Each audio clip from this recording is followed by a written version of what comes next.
শেষ রাত্রে উঠেন, আল্লাহর কাছে দোয়া করতে থাকেন, আল্লাহ এই সন্তান দিয়েছো, ছেলে মেয়ে দিয়েছো, তাদের খেদমত করতেছি, আল্লাহ তুমি এদেরকে আমার সামনে যদি বেনামাজি রাখো আমি সহ্য করতে পারি না, আল্লাহ দিল তো তোমার হাতে, তুমি তাদেরকে নামাজি বানাও, নামাজি বানাও। এইভাবে আল্লাহর কাছে দোয়া করতে থাকেন, একদিন, দুদিন, 3 দিন দোয়া করতে থাকেন, আর ওই দিক দিয়ে চেষ্টা করতে থাকেন।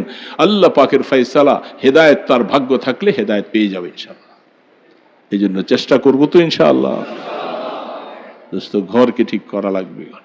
ঘরকে আপনি তসবিহ পড়েন, আপনি আওয়াবিন পড়েন, জিকির আজকার করতেছেন, হ্যাঁ অনেক কিছুই করেন, কিন্তু আপনার ঘরের হালাত খুব খারাপ, আপনার বিবির হালাত খারাপ, আপনার ছেলের হালাত খারাপ, আর আপনি শান্তিতে ঘুমান কি করে? আপনার ঘুম কেমন করে আসে যে আমার ছেলে নামাজিরা? একটা মানুষ যখন, একটা সন্তান যখন নামাজি হবে, সে অপকর্ম করতে পারে না। যদি সত্যিকার নামাজি হয়, সে অপকর্ম করে না, খারাপ কাজ করে না, নিশা খায় না, ইয়াবা ফেন্সিডিলের দলে চলে যাবে না, নামাজি। এই জন্য নামাজ মানুষকে খারাপ রাস্তা থেকে ফিরায়। ছেলেমেয়েরা যারা আছো অল্প বয়সী, খারাপ পরিবেশে কখনো যেও না, ভালো মানুষের সাথে যাও, মসজিদে আসো, মুসল্লিদের কাতারে চলে আসো। তোমার এলাকায় তোমার পাশে দোকানদার যে নামাজি, তার সাথে তোমার সালাম কালাম হোক, মহব্বতের সম্পর্ক হোক, তাহলে তোমাকে আপদে কুপথে যাবে না। এই জন্য ভালো সোহবত এখতিয়ার করার চেষ্টা করি। আল্লাহ তাবারক ওয়া তাআলা আমাদেরকে তৌফিক দান করেন। যদি আল্লাহর কোরআন বিশ্বাস করে থাকো, আমি বাবা কিয়ামতের ময়দানে হ্যান্ডকাপ লেগে যাবে তোমাদের কারণে, তোমরা কি চাও? এজন্য এইভাবে তাদেরকে এক এক সময় এক একটা কথা দিয়া তাদেরকে বোঝাবার চেষ্টা করেন, বলার চেষ্টা করেন, আর দোয়া করতে করতে চোখের পানি ছেড়ে দেন। হযরতে লোকমান হাকিম রাহমাতুল্লাহ আলাইহি, কারণ তিনি নবী ছিলেন না, তিনি তার সন্তান কলিজার টুকরাকে নসিহত করতেছেন, আর এই কথাটা আল্লাহ পাক কোরআনের মধ্যে বয়ান করেছেন, লা তামশি ফিল আরদে মারাহা ওয়া লান তাখরুকাল জিবালা তুলা। সন্তানকে বলে, সন্তান জমিনের মধ্যে যখন চলবা, দম্ভ ভরে চলো না, সিনা টান করে বাহাদুরের মতো চলো না। কারণ তুমি যেভাবে চলছো সিনা টান করে বাহাদুরের মতো, তোমাকে দেখা যায় এই চলাচলের মধ্যে বেপরোয়া মনে হয়, যেন তুমি এমন একটা ভাব নিয়ে চলছো, সেই ভাবের কারণে তুমি যেভাবে চলছো, তুমি কি উঁচা হইয়া একবার পাহাড় পরিমাণ পৌঁছে যাবে? তুমি তো তা সম্ভব হবে না, তা পারবে না। সেই হিসাবে জমিনে যখন চলবে, মাথা নিচু করে যেন খুব চিন্তিত মন নিয়ে তুমি চলো, এবং নিজকে আল্লাহ পাকের সামনে যেতে হবে, এই কথাটা মনে রেখে রেখে চলো। তুমি জমিনে কোথায় কি করতেছো, সব কিছু জমিন বর্ণনা করবে। জুমার সময় সূরা জিলজাল পড়ছিলাম, সময়ের অপেক্ষায় ওইদিকে কথা যেতে পারি নাই। প্রয়োজনীয় অনেকগুলি আলোচনা, আমাদের হজের সফরের কি ভুল ত্রুটি, কি ভুল ভ্রান্তি করছি, এর উপরে এই লম্বা আলোচনাটা করেও শেষ করা গেল না, যার কারণে আয়াত পড়েছিলাম সেদিকে যাওয়া যায়নি। আল্লাহ পাক বলতেছেন, ওয়া আখরাজাতিল আরদু আসকালাহা ওয়া ক্বালাল ইনসানু মা লাহা ইয়াওমাইযিন তুহাদ্দিসু আখবারাহা বিআন্না রাব্বাকা আওহা লাহা।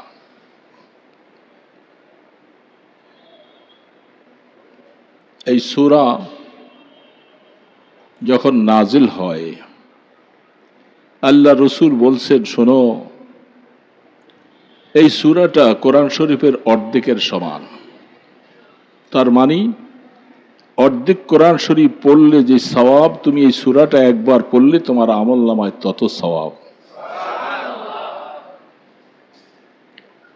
সূরা ইখলাস কোরআন শরীফের 3 ভাগের 1 ভাগ সওয়াব। সূরা কাফিরুন কোরআন শরীফের মধ্যে 4 ভাগের 1 ভাগ সওয়াব। তো সূরা জিলজালকে কোরআন শরীফ অর্ধেক পড়ার সওয়াব বলা হয়েছে, এত গুরুত্ব দিয়েছেন। কারণ এই সূরার মধ্যে এত গুরুত্বপূর্ণ কথা বলা হয়েছে। সাহাবায়ে কেরাম এই সূরা নাজিল হওয়ার পরে তারা হুহু করে কাঁদতে শুরু করলেন। ওয়া আখরাজাতিল আরদু আসকালাহা ওয়া ক্বালাল ইনসানু মা লাহা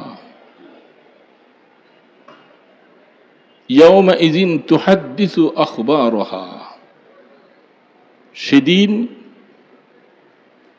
যেই কোনো ব্যক্তি, নেককার হোক, বদকার হোক, ইমানদার হোক, কাফের মুশরিক হোক, জমিনের কোথায় কোন জায়গায় কি কাজ করেছি,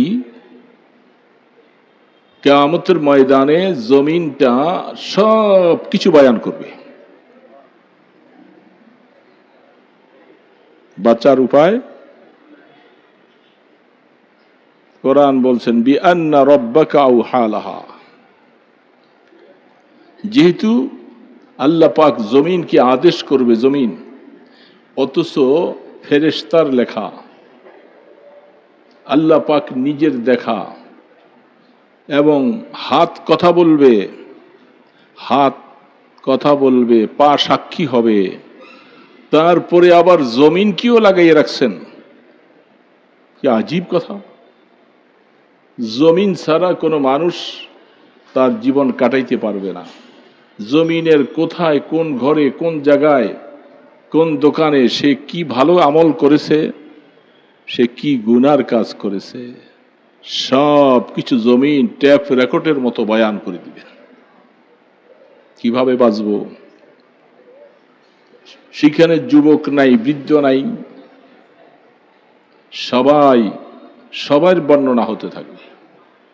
কোন যুবক বসে বসে কোথায় তাস খেলেছে, কোথায় জুয়ার আড্ডা খেলেছে, কোথায় আজে বাজে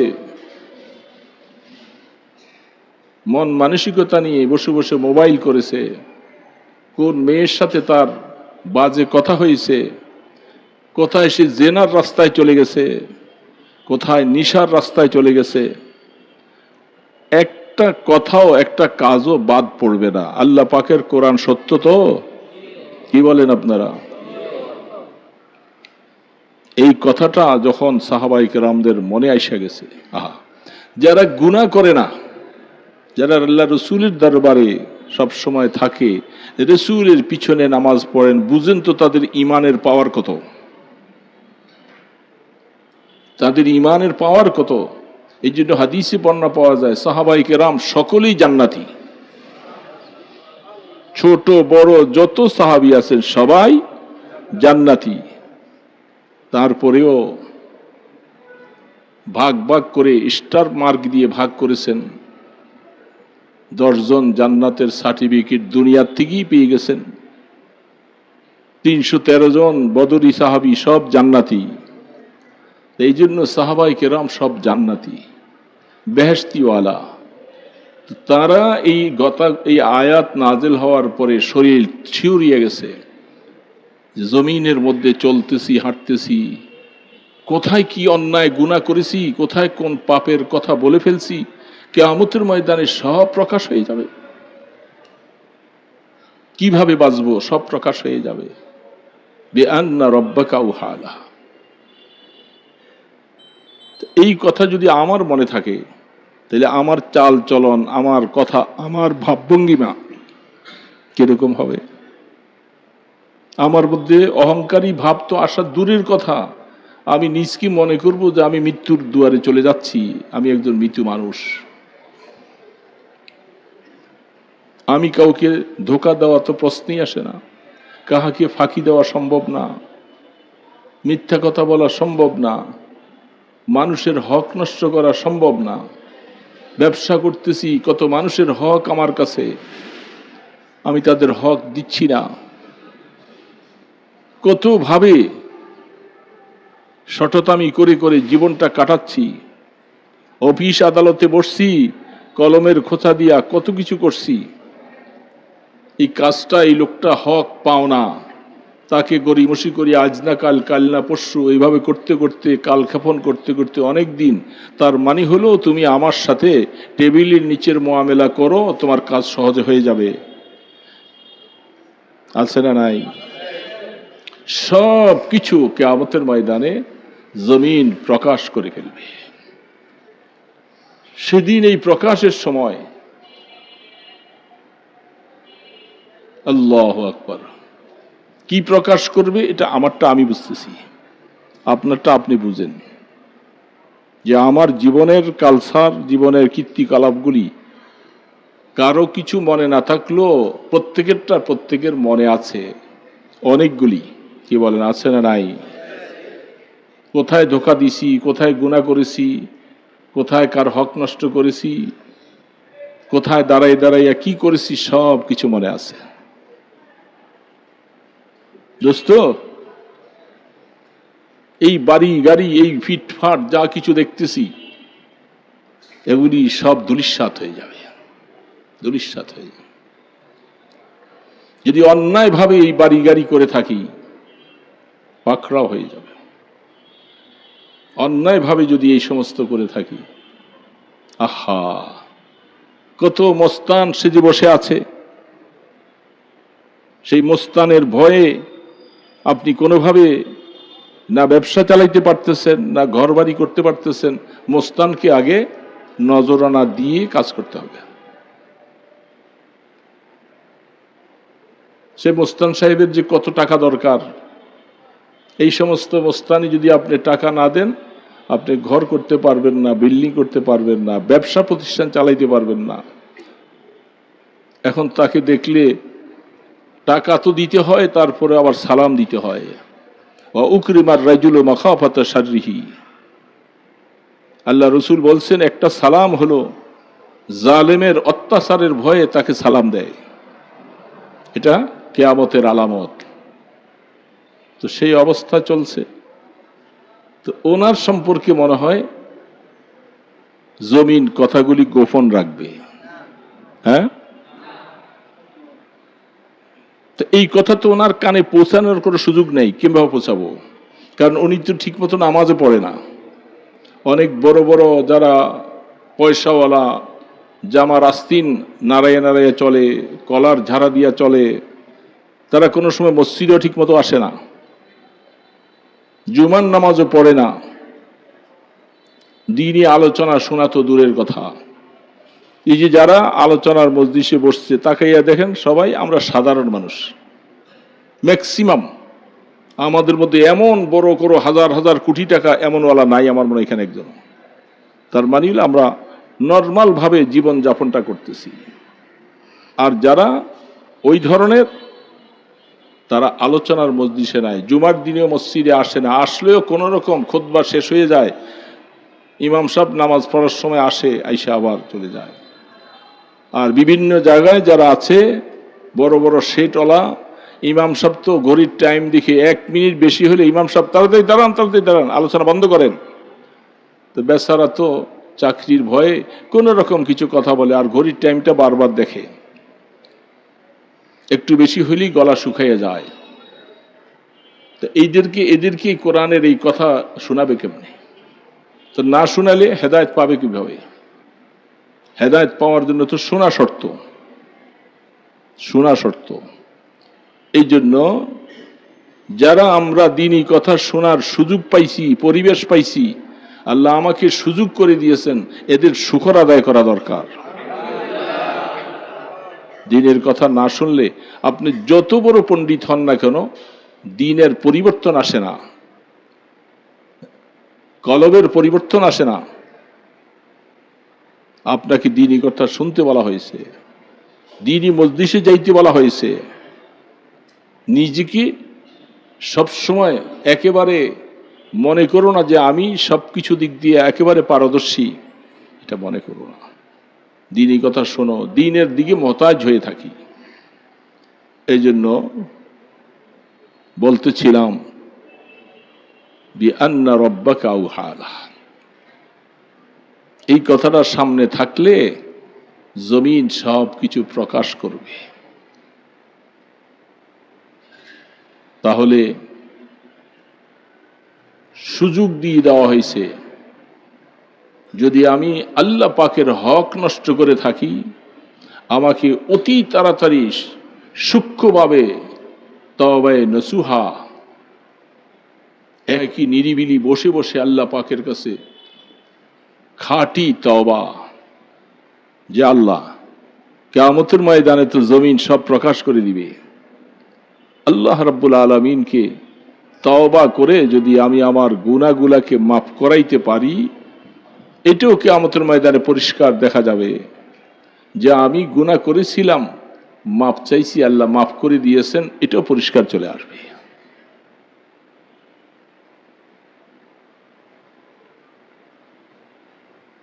এই জন্য আয়াতের সামনে আছে ফামান ইয়ামাল মিসকালা যাররাতিন খায়রান ইয়ারা। একটা শস্যের দানা পরিমাণ যদি কেউ নেক আমল করে, এটাও কিয়ামতের ময়দানে দেখা যাবে। সরিষা পরিমাণ দানা যদি কেউ পাপ করে, এটাও কিয়ামতের ময়দানে দেখা যাবে। সেখানে তাফসীরের মধ্যে লিখেছেন নেক আমলগুলি কিয়ামতের ময়দানে দেখা যাবে কখন, যদি আমলগুলি শরীয়ত সম্মত যদি হয়। শরীয়তের পথে ছাড়া ভিন্ন পথে আমল করবেন, হাজারো আমল করবেন, আল্লাহর কাছে এটা গ্রহণ হবে না। আর গুনাহগুলি যারা যারা করেছি, আমি আমার গুনাহগুলি যদি কিয়ামতের ময়দানের আগে, দুনিয়ার থেকে যাওয়ার আগে মাফ চাইয়া যদি আল্লাহ পাকের কাছে ক্ষমা নিয়ে নিতে পারি, সেই কিয়ামতের ময়দানে ওই গুনাহগুলি আর সামনে আসবে না। আর কোন কাফির মুশরিক কিয়ামতের ময়দানে তাদের সমস্ত গুনাহগুলি দেখবে, সেদিন তাদের কোনো নেক আমল বলতে কিছু নাই। যা করেছে এটা দুনিয়ার মধ্যে প্রতিদান পেয়ে গেছে, যতদিন হায়াতে আছে এর মধ্যে তার ভালো কাজগুলির প্রতিদান পেয়ে যাবে, আখিরাতে শূন্য পাবে না। তো এই জন্য দোস্ত, লম্বা কথা বলবো না, ছোট্ট একটা আয়াত পড়েছি পাশাপাশি। আল্লাহ রাব্বুল আলামিন আমাকে বলছেন, তুমি শুধু একা জান্নাতে যাইবা, আর তোমার আলো আহাল পরিবার বর্গরা জাহান্নামের দিকে চলে যাবে, তুমি রেহাই পাইবা না। পরিবার বর্গকে জাহান্নামের পথ থেকে ফিরাবার জন্য আল্লাহ পাকের নির্দেশ। এইখানে যারা আছি, যারা পারিবারিক জীবনে আবদ্ধ হয়েছি, যাদের বিবি আছে, ছেলে মেয়ে আছে, তারা অনেকেই আছে নামাজ পড়ে না। অনেকের ফ্যামিলির মধ্যে ছেলে আছে, মেয়ে আছে, তারা নামাজ পড়ে না। বাবা নামাজি, মেয়ে নামাজ পড়ে না, ছেলে নামাজ পড়ে না, বিবি নামাজ পড়ে না, আপনি মোটামুটি নামাজ পড়েন, এবং তাদের উপরে আপনার এখন কন্ট্রোল হারা হয়ে গেছে। এটা অনেক লম্বা ব্যাখ্যার কথা, ওইদিকে যাব না। যে সন্তানদের উপরে আপনি কন্ট্রোল হারা হয়ে গেলেন, সেই সন্তানরা আপনার ঘরে বসবাস করে, আপনার কামাই তারা খায়, আপনার সবকিছুই তারা উপভোগ করে। সেই সন্তানদের সাথে আপনার সম্পর্কটা কি? আপনি কতটুকু চেষ্টা করেছেন তাদেরকে দ্বীনের রাস্তায় আনার জন্য? আপনি ফিকির করেছেন কত আনা?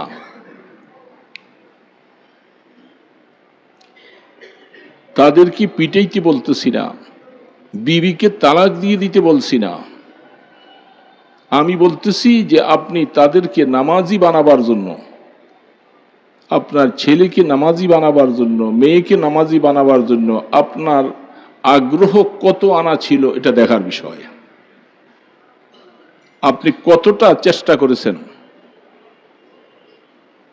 বিবির হাতের রান্না বান্না পাক সবকিছু খাইতেছেন, তার জন্য সব বাজার করে দিচ্ছেন, কিন্তু বিবি নামাজ পড়ে না, আপনি তাকে তেমন কিছুই বললেন না, এই মুখের উপর একটু নামাজ পড়ো না, সেই এতটুকুর দ্বারা হক আদায় হবে না। আপনাকে চেষ্টার যত আনা আছে তত আনা পরিপূর্ণ শেষ করতে হবে যে আমি আমার বিবিকে নামাজি বানাবো, আমি আমার ছেলে মেয়েটাকে নামাজি বানাবো। চেষ্টা কিভাবে হইতে পারে, কতটুকু কত প্রকার হইতে পারে, এটা আপনারা সব ভালো জানেন, আমি এটার ব্যাখ্যায় যাব না।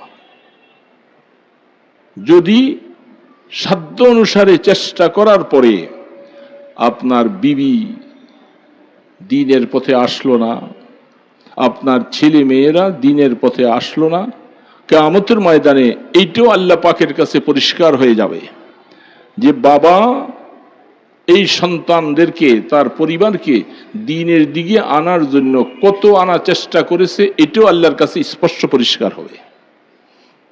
তখন আমার বাঁচার রাস্তা হবে।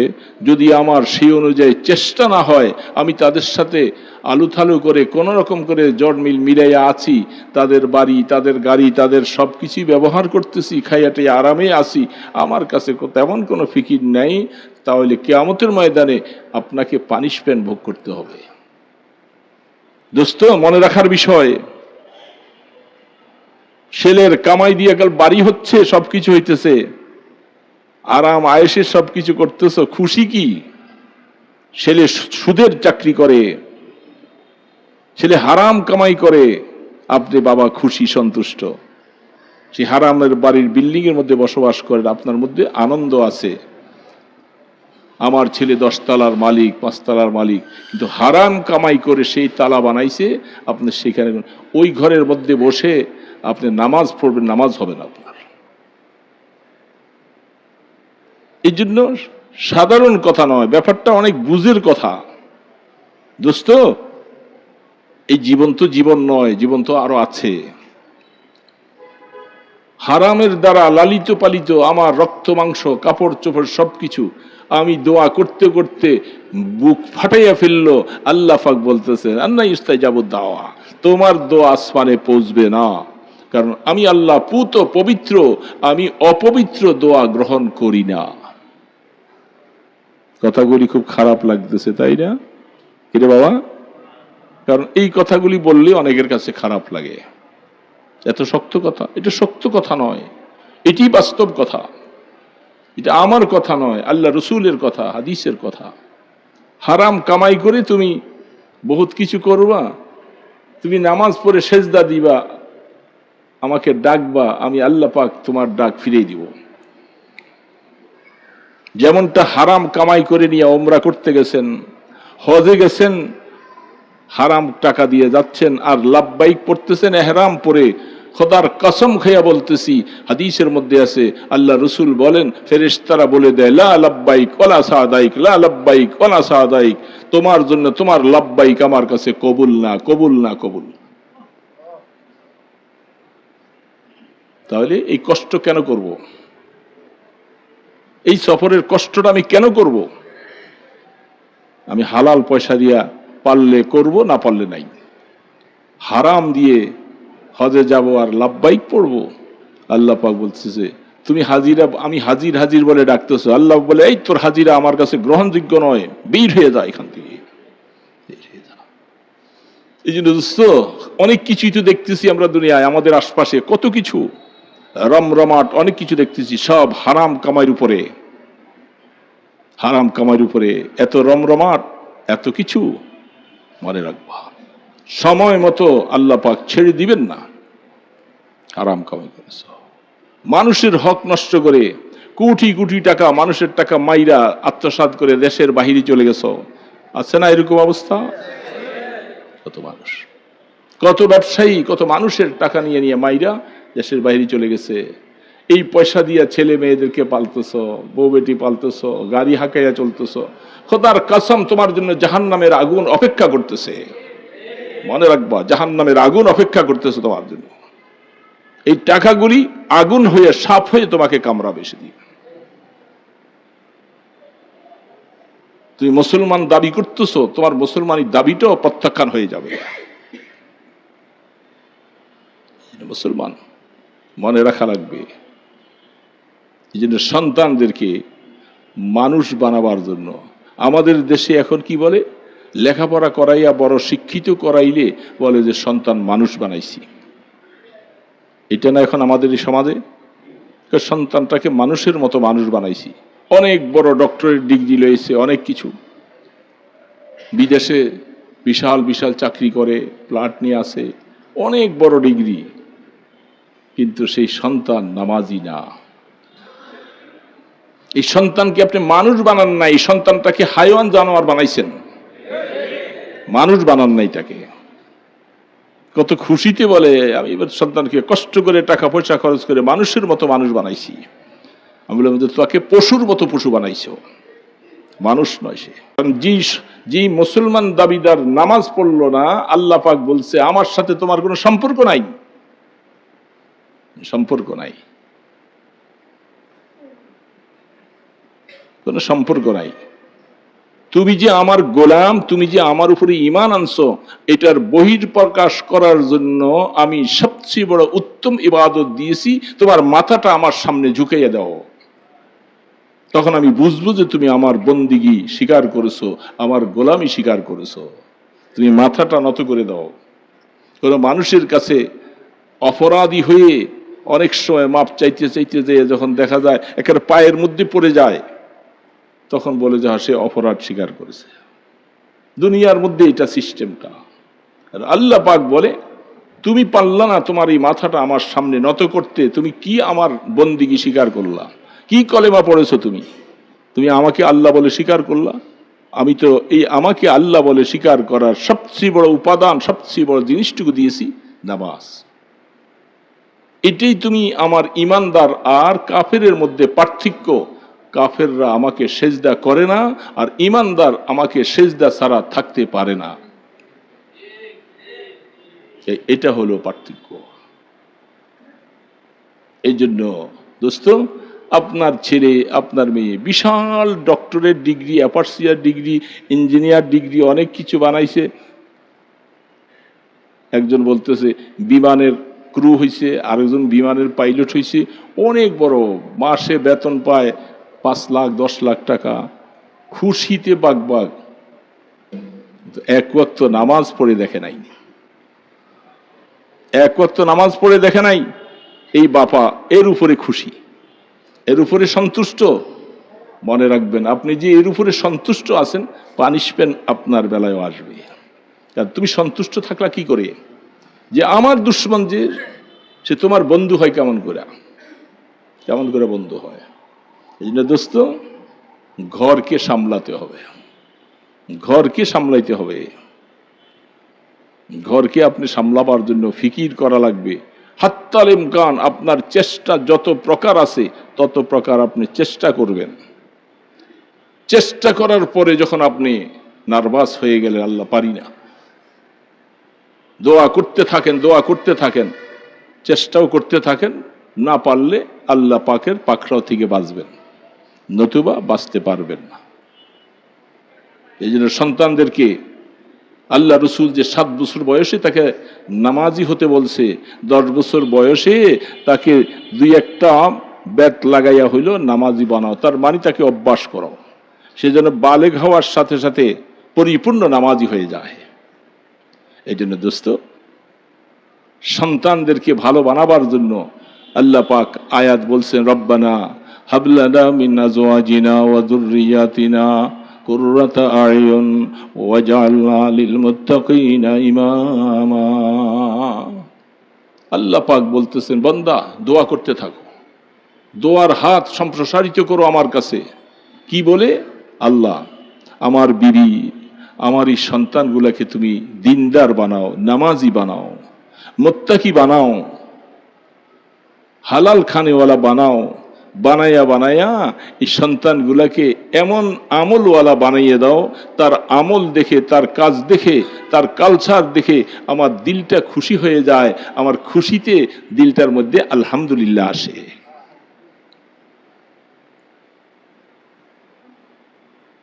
কুররাতা আয়ুন।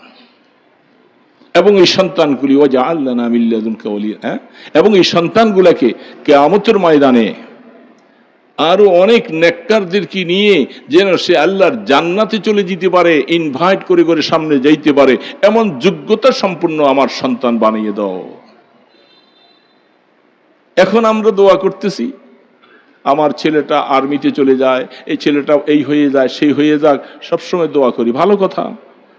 কিন্তু ছেলেটা কিয়ামতের ময়দানে নেককারদেরকে সাথে নিয়ে আল্লাহর জান্নাতে অগ্রগামীর দল হোক, এই দোয়া করছেন? এটা কোরআন শিখিয়ে দিছে, এই দোয়া করো তুমি আল্লাহর কাছে। তার সেই জান্নাতের অগ্রগামীর দল হওয়ার জন্য সেই জান্নাতি হইতে হবে না? তাকে সেই আমলওয়ালা হতে হবে না? সেগুলি কেন? এই জন্য আল্লাহর শুকর, যারা যাদের সন্তানকে দ্বীনের লাইনে রাখছেন, দ্বীনের দিকে সামনে বাড়তেছে, দুনিয়ার দিক থেকে তারা কম হইলেও আখেরাতে তারা আপনাকে বেইজ্জতি করবে না, আপনাকে রুসুয়া করবে না। আখেরাতে আপনার দোয়া অনুযায়ী তারা জান্নাতের অগ্রগামী দল হয়ে যাবে সেদিন। এই জন্য দোস্ত, ফিকির করতে থাকেন, ফিকির করতে থাকেন। ফিকিরের মধ্যে কোনো ত্রুটি করা যাবে না। আজকের থেকে যাইয়া সেই মিশন, এর মানে আপনি আজকের থেকে যে পিটানো শুরু করবেন, তাই না? এটা বলা হয়েছে? আজকের থেকে যে বেত একটা লইয়া বউকে পিটাইবেন, পোলাকে পিটানো শুরু করবেন, এটা? বিভিন্ন প্রক্রিয়া আছে, সবকিছু আছে। বুঝাবার চেষ্টা, যেইভাবে বুঝাইলে তার দিলে লেগে যায়। এই সন্তানকে সামনে বসাইয়া, মেয়েটাকে সামনে বসাইয়া আল্লাহ আপনাকে মুখ দিয়েছে। এই জন্য বলা হচ্ছে আল্লাহ রাব্বুল আলামিন মানুষকে একটা বয়ান দিয়েছেন, মানুষকে আল্লাহ একটা জবান দিয়েছেন, যেই জবানে জাদু আসর হয়, অ্যাকশন হয়। তুমি এই জবানের মালিক হইছ। এই জবানটা দিয়া তোমার মেয়েকে, তোমার স্ত্রীকে, ছেলেকে নিয়ে সেখানে লজ্জা করার কোনো ব্যাপার নাই। তাদেরকে নিয়ে বসাইয়া অন্তর থেকে, দিলের থেকে কথাগুলি বুঝাও, যে তোমাদেরকে কষ্ট করে ছোটবেলার থেকে লালন পালন করে দুধ ভাত খাওয়াইয়া মুখের লোকমা দিয়ে দিয়ে তোমাদের পিছনে হায়াত শেষ করে এই অবস্থা আসছো। আজকা তোমরা জাহান্নামে চলে যাইবা, জাহান্নামের পথে চলে যাইবা যদি আর কোরআন বিশ্বাস করে থাকো। আমি বাবা কিয়ামতের ময়দানে হ্যান্ডকাপ লেগে যাবে তোমাদের কারণে, তোমরা কি চাও? এই জন্য এইভাবে তাদেরকে এক এক সময় এক একটা কথা দিয়া তাদেরকে বোঝাবার চেষ্টা করেন, বলার চেষ্টা করেন। আর দোয়া করতে করতে চোখের পানি ছেড়ে দেন। শেষ রাত্রে উঠেন, আল্লাহর কাছে দোয়া করতে থাকেন, আল্লাহ এই সন্তান দিয়েছ, ছেলে মেয়ে দিয়েছ, তাদের খেদমত করতেছি। আল্লাহ তুমি এদেরকে আমার সামনে যদি বেনামাজি রাখো, আমি সহ্য করতে পারি না। আল্লাহ দিল তো তোমার হাতে, তুমি তাদেরকে নামাজি বানাও, নামাজি বানাও। এইভাবে আল্লাহর কাছে দোয়া করতে থাকেন। একদিন, দুদিন, 3 দিন দোয়া করতে থাকেন, আর ওই দিক দিয়ে চেষ্টা করতে থাকেন। আল্লাহ পাকের ফয়সালা, হেদায়েত তার ভাগ্য থাকলে হেদায়েত পেয়ে যাবে ইনশাআল্লাহ। এই জন্য চেষ্টা করবো তো ইনশাআল্লাহ। দোস্ত, ঘরকে ঠিক করা লাগবে। ঘরকে আপনি তসবি পড়েন, আপনি আওয়াবিন পড়েন, জিকির আজকার করতেছেন, হ্যাঁ, অনেক কিছুই করেন, কিন্তু আপনার ঘরের হালাত খুব খারাপ। আপনার বিবির হালাত খারাপ, আপনার ছেলের হালাত খারাপ। আর আপনি শান্তিতে ঘুমান কি করে? আপনার ঘুম কেমন করে আসে যে আমার ছেলে নামাজি না? একটা মানুষ যখন, একটা সন্তান যখন নামাজি হবে, সে অপকর্ম করতে পারে না। যদি সত্যিকার নামাজি হয়, সে অপকর্ম করে না, খারাপ কাজ করে না, নিশা খায় না, ইয়াবা ফেন্সিডিলের দলে চলে যাবে না। নামাজি। এই জন্য নামাজ মানুষকে খারাপ রাস্তা থেকে ফিরায়। ছেলেমেয়েরা যারা আছো অল্প বয়সী, খারাপ পরিবেশে কখনো যেও না, ভালো মানুষের সাথে যাও, মসজিদে আসো, মুসল্লিদের কাতারে চলে আসো। তোমার এলাকায়, তোমার পাশে দোকানদার যে নামাজি, তার সাথে তোমার সালাম কালাম হোক, মহব্বতের সম্পর্ক হোক, তাহলে তোমাকে আপদে কুপথে যাবে না। এই জন্য ভালো সোহবত এখতিয়ার করার চেষ্টা করি। আল্লাহ তাবারক ওয়া তাআলা আমাদেরকে তৌফিক দান করেন। আল্লাহ যেন আমাদেরকে চেষ্টার সর্বশেষ অবস্থা পর্যন্ত মেহনত করার তৌফিক দান করেন। আলহামদুলিল্লাহি রাব্বিল আলামিন, والصلاة والسلام على أشرف الأنبياء والمرسلين ইয়া হাইয়্যু ইয়া কাইয়্যুম, ইয়া হাইয়্যু ইয়া কাইয়্যুম, ইয়া হাইয়্যু ইয়া কাইয়্যুম, বিরহমাতিকা নাস্তাগীস, বিরহমাতিকা নাস্তাগীস। ইয়া রহমান ইয়া রহিম, ইয়া গফফার ইয়া সত্তার, ইয়া যাল কুওয়াতিল মাতিন, ইয়া যাল কুওয়াতিল মাতিন, ইয়া আরহামার রাহিমিন, ইয়া আরহামার রাহিমিন। আল্লাহ আমরা দোষী অপরাধী, আল্লাহ আমরা গুনাহগার, আপনার নাম গফফার, আপনার নাম সত্তার। আল্লাহ আপনি বলছেন, ওরে গোলাম তুই যত বড় গুনাহ করস আমার কাছে ফিরে আয়, খাঁটি তওবা কর, আমি তোকে মাফ করে দিব। আল্লাহ আপনার এই কথাগুলি নিয়ে আমাদের আশ্বাস নিয়ে হাত তুলেছি। আল্লাহ আল্লাহ আমাদেরকে মাফ করে দেন মাওলা। মাওলা আমাদেরকে জাহান্নামের থেকে নামটা কাইটা দেন মাওলা। আল্লাহ আগুনে জ্বলার মতো শক্তি আমাদের নাই মাওলা। মাওলা আগুনে আমাদেরকে ফেলে দিও না মাওলা। আমাদেরকে আগুনে ফেললে তোমার কি লাভ হবে মাওলা। আল্লাহ আমরা আপনার কাছে ক্ষমা চাইতেছি, আল্লাহ ভিক্ষা চাইতেছি। আল্লাহ আমাদেরকে মাফ করে দেন মাওলা। আমাদের সাথে রাগ করেন না মাওলা, আমাদের সাথে রাগ করেন না মাওলা। আপনি রাগ করলে আমরা হালাক হয়ে যাব, আমরা হালাক হয়ে যাব। আল্লাহ আল্লাহ রাগ করলে আমরা জাহান্নাম ছাড়া উপায় নাই মাওলা। আল্লাহ আমরা আপনার সন্তুষ্টি চাইতেছি। আল্লাহ আল্লাহ আপনার রজামন্দি চাইতেছি। আল্লাহ আল্লাহ আপনি আমাদের উপর একটু রাজি হয়ে যান মাওলা। গুনাহগারের দফতর থেকে নামটা কাইটা দাও আল্লাহ। সমস্ত গুনাহগুলি আমাদের তওবার উসিলায় মাফ করে দাও।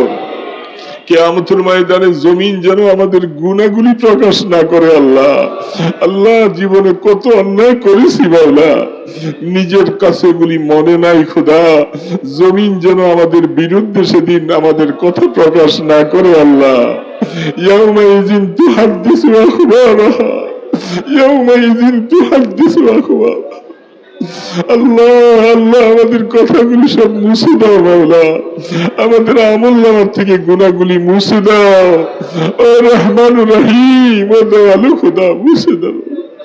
আমাদেরকে পাপী বানাইয়া কবরে ডাক দিয়েন না মাওলা। আল্লাহ মৌতের ডাক আসার আগে আগে মাফ করে দেন। আল্লাহ মৌতের ডাক আসার আগে আগে মাফ করে দেন। আল্লাহ আল্লাহ জানি না কখন যেন মৌতের ডাক চলে আসে, একটা সেকেন্ড হায়াতের ভরসা নেই মাওলা। মৌতের দুয়ারে নেওয়ার আগে মাফ করে দেন। আল্লাহ আল্লাহ আপনার কুদরতি পা জড়াইয়া ধরে থাকবো। আল্লাহ আপনি আমাদেরকে লাথি দিয়ে সরাই দিয়েন না মাওলা।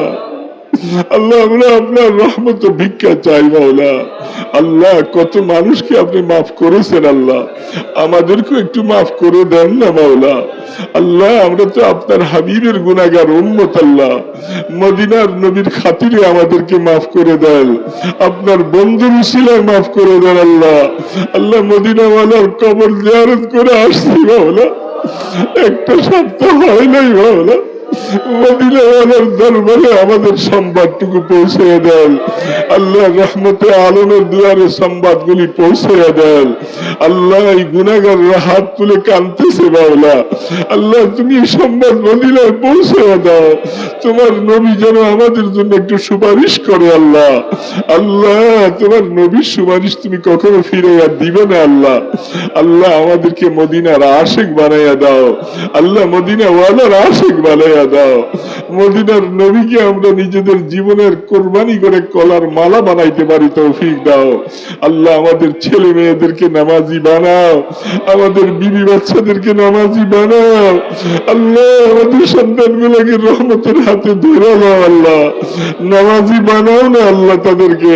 আল্লাহ তাদের দিল তো তোমার হাতে। আল্লাহ কত মা বাবা চোখের পানি ছেড়ে কান্দে। আল্লাহ আল্লাহ সন্তানদেরকে নামাজি বানাও, বিবি বাচ্চাকে নামাজি বানাও।